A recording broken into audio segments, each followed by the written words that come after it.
In the last hour or so, the Transport Minister Barbara Creecy has said she will convene a physical meeting with the full board of the Road Accident Fund to see if the board can still function and return effective administration to the RAF. The board of the RAF this week suspended its CEO, Collins Letswalo, after a long-running dispute in which he's refused to accept the accounting standards imposed by the Auditor General. Minister Barbara Creecy has also been today at Gabela, the manufacturing centre for the new trains which are taking over on Prasa's railroad. She joins us now. Minister, good afternoon to you. Thank you for the time. What kind of intervention are you looking at the Road Accident Fund?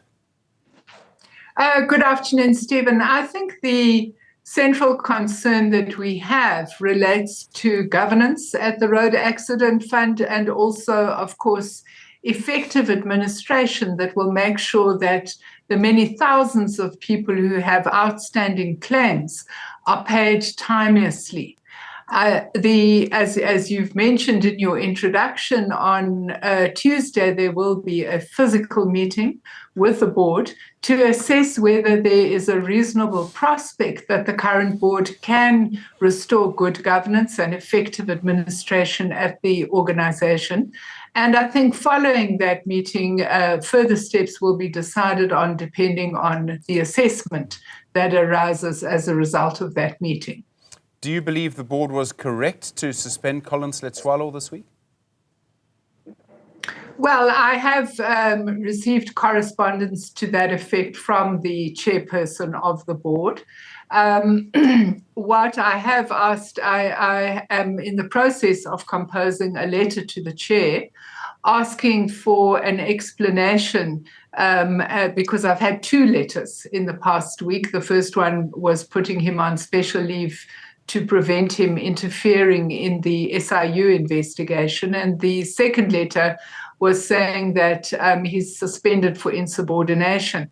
Of course, I'm very concerned about the letter I myself received from the investigator in the SIU saying that there was interference. And so I'm asking the board to explain to me why in their suspension they don't mention the issue of desisting, interfering with the investigation.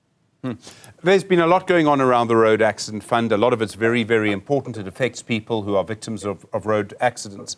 But in the end, no matter which side of the accounting standards argument you're on, or Collins Letswalo, or the current board, it does seem to me that the model of the RAF is broken. It simply does not have enough money to pay out the victims of road accidents.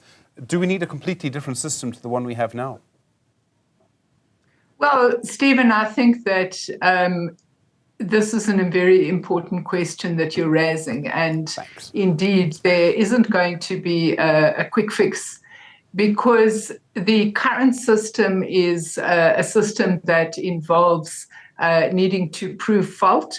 There also is no standard for compensation. And when you have that kind of system, inevitably those who have access to lawyers are going to be better off than those who haven't. But also we've had several meetings with chief justices in a number of provinces who are very concerned that these cases are clogging up our courts. So we want to introduce a bill, and that bill would establish a no-fault system. It would also look at the possibility of a schedule of compensation. And we believe that that would make it easier to claim. And we also believe that it would mean that victims would not need to have expensive legal support in order to access the benefits of the fund. Okay, so it would seem a better system. Minister, I must ask you, I presume you know about the situation at the eMfuleni taxi rank in Cape Town. 4 people killed there this morning. The police won't say yet that it's taxi violence, but they're investigating that. We all know how often this happens. It's such a big problem. It's been such a big problem for such a long time in so many parts of the country. Frankly, and this is not directed at you personally, but I do wonder if government will ever be able to stop taxi violence. Its roots are very deeply entrenched. Well, let me first of all express my sincere condolences to those who have lost loved ones in this morning's shooting. And early this morning, I was in contact with my counterpart in the Western Cape. He has indicated to me that his officials are hard at work trying to bring Carter and Cadeta to the table. I have myself been in contact with the president of Santaco this morning, asking that they bring influence to bear so that we can get the warring parties to sit around a table.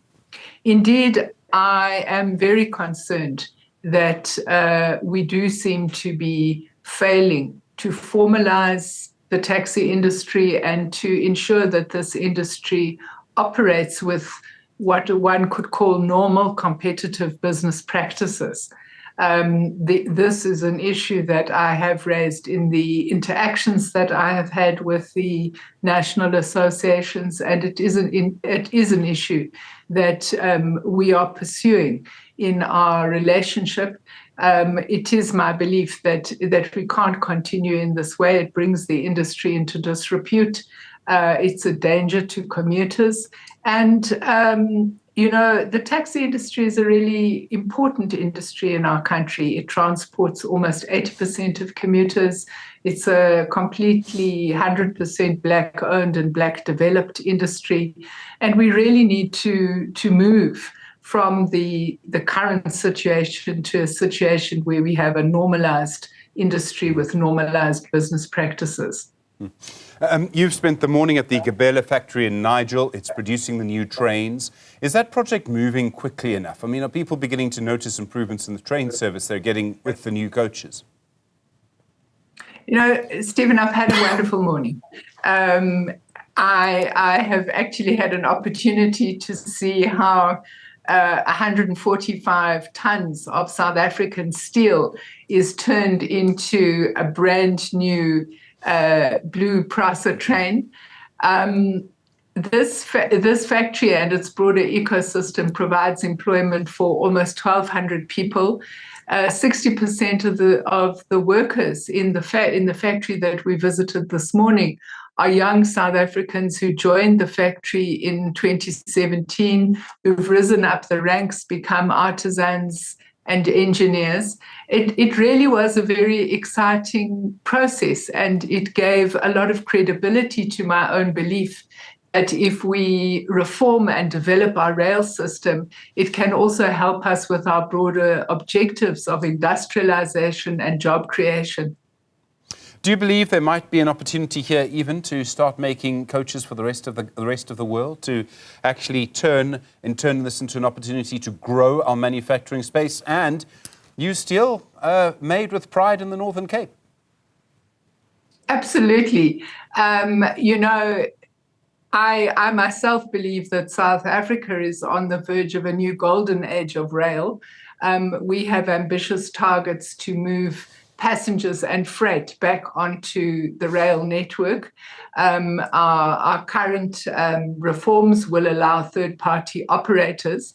But what I've also learned in this position is that the whole of sub-Saharan Africa is thinking along similar lines.